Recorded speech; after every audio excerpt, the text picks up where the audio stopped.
ఈ మహబూబ్నగర్ జిల్లా పాత ఉమ్మడి జిల్లాలో నాకు ప్రత్యర్థులు లేరు, నాకు శత్రువులు లేరు. ఎవరైనా ఈ పాలమూరు బిడ్డలే. ఆ పాలమూరు బిడ్డలు ఈ ప్రాంతం అభివృద్ధి కోసం సహకరించాలనేది నా ఆలోచన తప్ప నాకెవరి మీద ఎలాంటి ద్వేషం లేదు, నాకు ఎలాంటి కోపం లేదు. నా పట్టుదల అంతా ఒక్కటే. లేక లేక ఒక అవకాశం వచ్చింది. ఈ అవకాశం జారవిరుచుకుంటే మన 100 ఏళ్ళైనా ఈ పాలమూరుకి ఇట్లాంటి అవకాశం రాదు.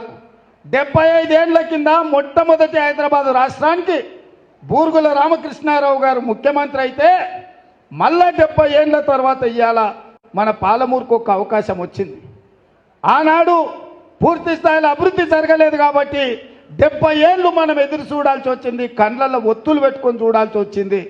ఇవాళ 70 ఏళ్ల తర్వాత వచ్చిన అవకాశాన్ని కొంతమంది కుట్రలు కుతంత్రాలతో దెబ్బతీయాలంటే మీరందరూ చూసుకుంటూ ఊరుకుంటారా అని కొడంగల్ కార్యకర్తలు నేను అడుగుతున్నాను.